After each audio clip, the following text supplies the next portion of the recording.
As quatro formas da verdade. Mariana Chauí trabalha com 4 tipos de verdade, ou 4 teorias da verdade. São elas. A primeira é a verdade na concepção hebraica, que ela chama de emuná. Emuná é uma palavra do hebraico e tem o mesmo significado que amém. Essa verdade é uma verdade por consenso. As pessoas muitas vezes adotam essa concepção inconscientemente, sem se aperceber, e elas passam a acreditar, de certo modo, isso é uma tendência, a se acreditar que é verdade aquilo que a maioria está dizendo, ou aquilo pelo qual a maioria está se pautando. Então, a verdade do consenso é a mentira do rebanho, como diria Nietzsche. Ou seja, o sujeito seguia pelo rebanho, pela maioria.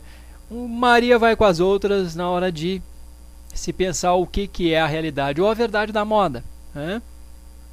Então é essa verdade da maioria, do consenso, do rebanho. Há uma tendência a se acreditar de fato que é verdade aquilo que majoritariamente está sendo pensado ou falado. Existe um pouco essa tendência mesmo de rebanho, essa tendência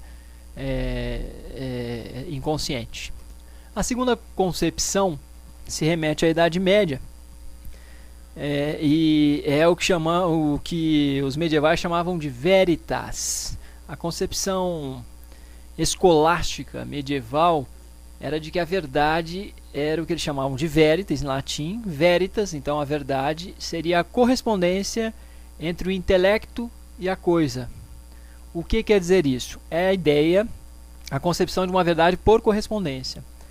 Essa é uma concepção muito frequente, assim como a concepção por coerência e a concepção por descobrimento e desvelamento, que é a aletheia. Mas voltemos a veritas. É verdadeiro tudo aquilo que se fala ou que se pensa que tenha correspondente no mundo. É a correspondência entre o intelecto e o mundo, o intelecto e a coisa. É a teoria da verdade por correspondência. Se você diz ou pensa alguma coisa que não tenha correspondente na realidade, no mundo, você estaria desse modo cometendo um erro, se equivocando ou dizendo uma mentira, caso isso seja obviamente intencional. É de certo modo também a verdade discursiva, a verdade das ideias ou das representações. A próxima concepção de verdade é a aletheia. A aletheia vem do grego, a concepção antiga, e a significa negação, leto, esquecimento. Leto era um rio que antes de chegar ao Hades os seres humanos teriam que passar por esse rio. E passando por esse rio eles perdiam todas as memórias anteriores, era o rio do esquecimento. E a aletheia seria esse movimento, até meio platônico, de redescobrir ou de descobrir, ou seja, o acesso à verdade teria uma relação muito forte com o movimento de descobrir, desvelar, ir além das aparências, tirar o véu. Então, ou descobrir relembrando, mas essencialmente o que fica hoje é tirar o véu, ir além das aparências. É também chamada de uma concepção ontológica da verdade. Por que ontológica? Porque é uma concepção acerca do ser. A ontologia é o estudo do ser. Onto é ser, logos é estudo. Então, a verdade nessa medida é uma verdade do ser. E para chegar à verdade do ser tem que se desvelar, tirar o véu. Ir além das aparências, descobrir, se aprofundar, imergir no seu objeto de conhecimento. Essa é uma concepção grega que também é muito frequentemente adotada, tá? E tem aí sua relevância. A quarta concepção diz respeito à verdade pragmática. A verdade pragmática está relacionada à ideia de que é útil o que é verdadeiro. Tá? É verdadeiro o que é útil. De certo modo se relaciona aí a esse universo da prática, da ação, e se remete, se a gente puder fazer um exemplo, se remete, por exemplo, à ideia de placebo ou algo similar. O que seria o placebo? uma espécie, é algo que o sujeito ingere, que teria que ter a função de medicamento e não tem. Então o sujeito está ingerindo e a sugestão é de que aquilo é um medicamento eficaz e não é.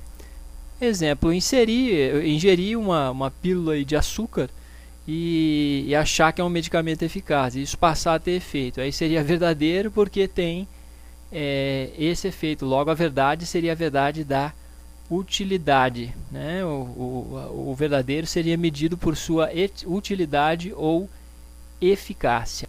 Marilena fala muito brevemente dessa concepção pragmática e só nos deixa esses indicativos. Não tem muito o que avançar acerca dessa concepção.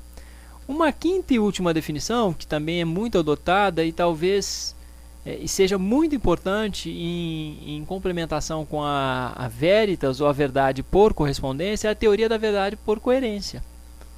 Então, é verdadeiro aquilo que tem coerência interna, do qual a gente já falou, aquela coerência presente na dedução. Então, todas as representações, a ligação entre as ideias teria que ter uma coerência de implicação necessária, de implicação lógica certa, e essa implicação absoluta de uma sentença e outra, de uma ideia para com outra, de um entrelaçamento de ideias, traria a ideia de uma verdade por coerência, que também é muito importante.